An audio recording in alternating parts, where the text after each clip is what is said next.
Sebelum ke Pak Kapolres ya, yang pertama saya minta dijamin keamanannya Ibu ini Pak. Ya, hajar aja gangster-gangster itu, nggak ada urusan Pak. Masa udah sejauh ini belum ada penindakan Pak. Lalu nanti jangan terlalu bertele-tele yang soal timeline ini Pak. Kita nggak perlu, yang perlu langsung ke inti masalahnya. Ya mulai kesimpulan sampai ini. Ya silakan Pak Kapolres.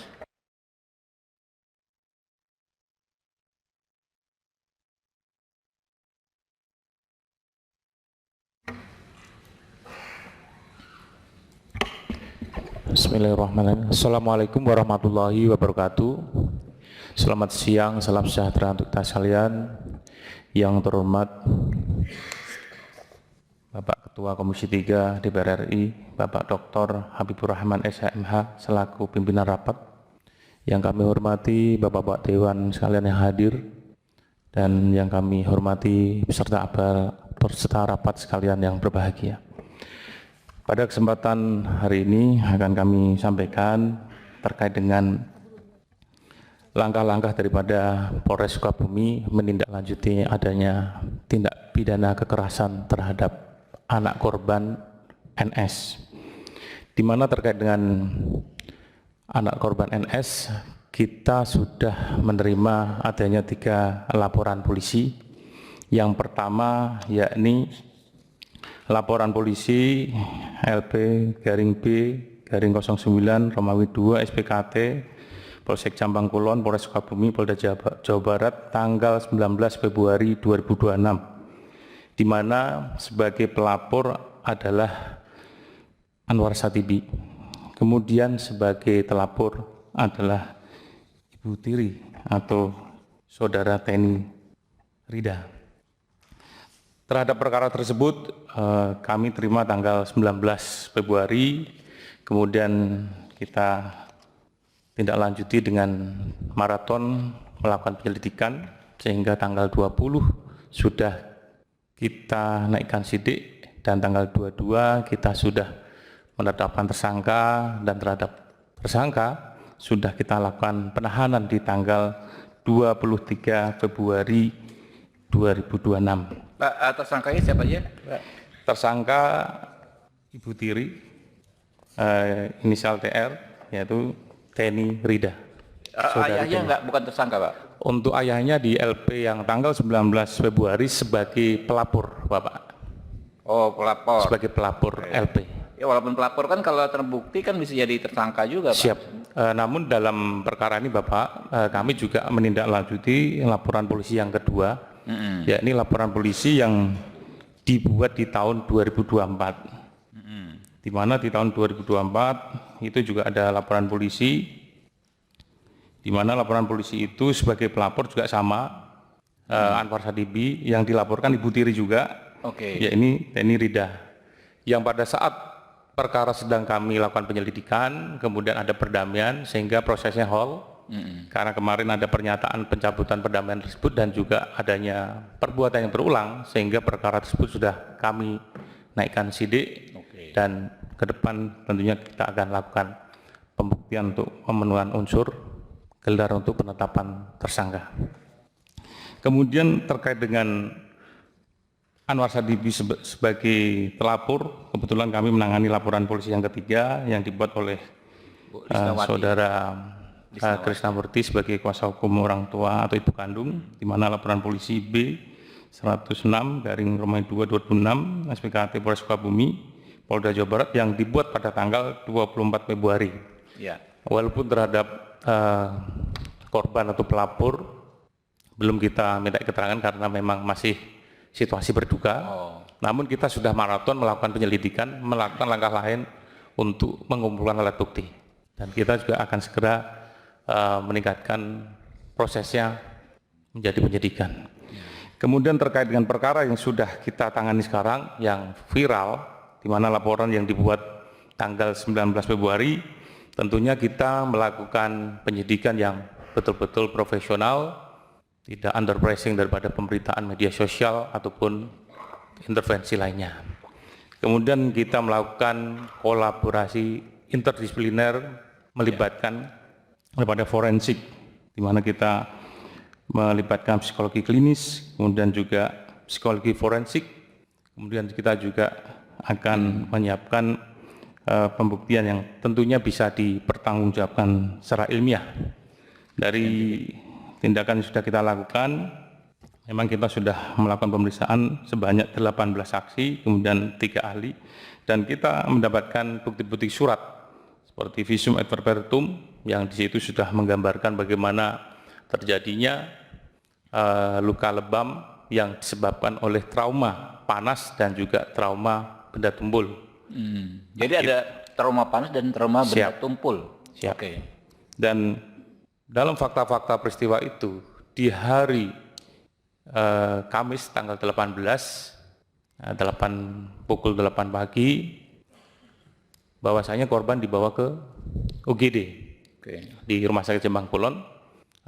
Pada saat itulah dokter yang menerima bisa melakukan wawancara, sehingga kita juga mendapatkan informasi penting sebagai kunci bahwasanya siapa yang disebut anak yang melakukan penganiayaan yang disaksikan oleh 2 perawat lainnya.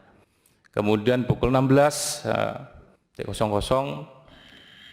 korban anak NS dinyatakan meninggal dunia, dan bapaknya daripada NS, saudara AS, membuat laporan polisi pada tanggal 19 di jam 19.30. Kemudian selama maraton kita lakukan penyelidikan 24 jam, kita sudah bisa meningkatkan proses ini penyidikan karena kita yakini ada alat bukti yang permulaan cukup sehingga ini ada dugaan pidana karena tidak wajar dan tentunya ada dugaan kekerasan. Sama halnya seperti yang disampaikan oleh dari KPAI dan juga dari Komisi Perlindungan Anak, kita juga melakukan penyelidikan dengan melakukan observasi di lingkungan tempat tinggal. Bagaimana lingkungan tempat tinggal juga saksi-saksi di sekitar juga memberikan keterangan yang sama adanya penganiayaan yang sudah berulang. Dan yang jelas penganiayaan yang terjadi pada November 2024, di mana juga dilakukan tindakan-tindakan kekerasan yang dilakukan oleh saudari TR kepada anak korban NS, di mana di situ juga ada pengakuan. Namun di dalam perkara yang kita tangani sekarang, tersangka TR tidak memberikan pengakuan dan kita tidak mengejar pengakuan tersebut, dan kita berupaya melakukan pembuktian yang betul-betul bisa dipertanggungjawabkan secara ilmiah. Kemudian dalam mendukung pembuktian ini kita juga sudah mendapatkan hasil psikologi klinis, kemudian hasil psikologi forensik, dan juga analisa dari fase psikologi dari ASIFOR.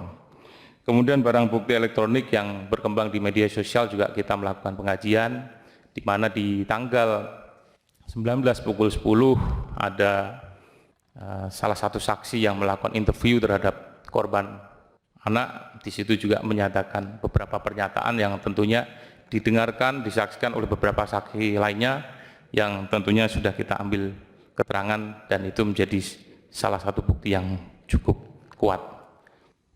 Kemudian dari hasil analisa kasus kami bahwasanya korban anak NS dalam waktu rentang pukul 18.35 hingga pukul 21.52 di bawah penguasaan daripada dugaan tersangka saudari TR dalam kondisi memang belum ada luka.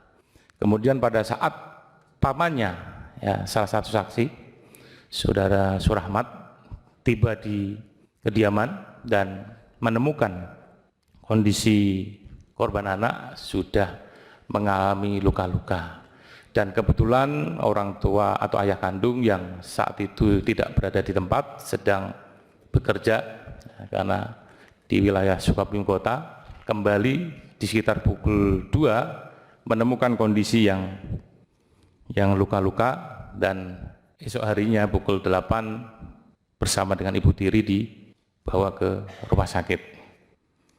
Sehingga kita bisa mengkerucut, Pak, bahwasanya tempus daripada terjadinya pidana tersebut dugaannya di sekitar pukul 18.35 hingga kedatangan paman, yaitu sekitar pukul 22.00. Kemudian saksi terakhir yang melihat korban dalam kondisi tidak ada luka dikuatkan dengan bukti itu ada saudara Soma, di mana saudara Soma sebagai tukang pijat. Jadi pada saat pukul 17.50 ya, saudari TR yang tersangka membawa anak korban untuk urut atau pijat, dan saat itu juga kondisi masih mulus, belum ada luka-luka. Nah, kemudian di 18.35 sampai ke rumah hingga bertemu dengan pamannya sudah terdapat luka. Di situ juga ada video yang memvideokan pada saat proses pemijatan atau urut, dan memang kondisi korban anak masih belum ada luka-luka. Kemudian analisa yuridis kami bahwasanya setiap orang dilarang menempatkan, membiarkan melakukan, menyuruh melakukan atau turut serta melakukan kekerasan terhadap anak sebagaimana dimaksud dalam pasal 80 ayat 1, ayat 2, ayat 3 junto pasal 76C Undang-Undang Republik Indonesia nomor 35 tahun 2014 tentang perubahan atas Undang-Undang nomor 23 tahun 2002 tentang perlindungan anak. Maka yang diduga keras yang melakukan perbuatan kekerasan tersebut, baik kekerasan fisik ataupun psikis, diduga dilakukan oleh saudari TR.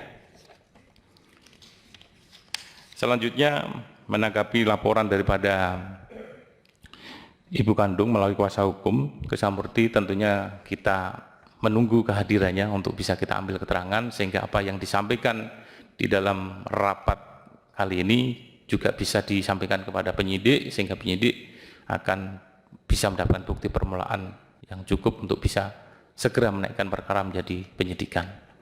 Demikian Bapak yang bisa kami sampaikan. Mohon petunjuk dan arahan. Ya, terima kasih ya Pak Kapolres ya. Tadi saya tangkap bahwa memang sebenarnya perkara yang lain ya, yang dilaporkan terutama oleh Ibu Lisna dengan lewat Pak Krisna akan segera naik ke penyidikan Pak. Kami perlu konfirmasi itu Pak, karena penting sekali Pak. Jadi gini Pak Kapolres ini sebelum ke rekan-rekan anggota ya, kita ini kan kerja melayani masyarakat Pak.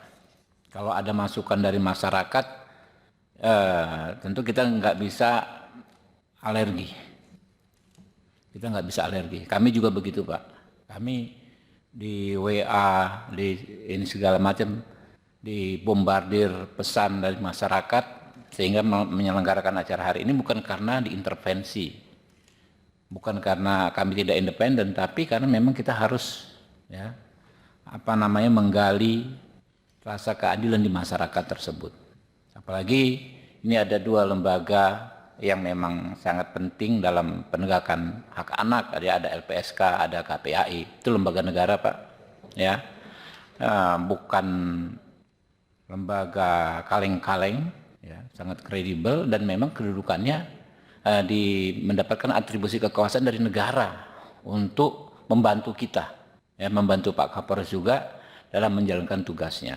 Jadi kalau mereka memberikan masukan bukan intervensi Pak, justru memberikan dukungan, ya, memberikan support pada Pak Kapolres untuk tidak ragu. Ya. Tadi disampaikan oleh Bu Diah ya, ada beberapa tindak pidana yang sangat mungkin terjadi, mulai penelantaran, kekerasan, pengambilan, penghambatan hak untuk ketemu, ya, sampai pembunuhan dengan perencanaan. Minta tolong nanti didalami betul itu Pak. Kalau feeling saya ada pasti Pak, karena saksinya banyak, gitu. Ya. Dan lalu yang penting juga Pak, dijamin keamanan Ibu Lisna, ibu kandung ini, karena suaminya gangster dan lain sebagainya. Kalau memang ada ancaman Pak, itu pidana baru, tegakkan hukum Pak.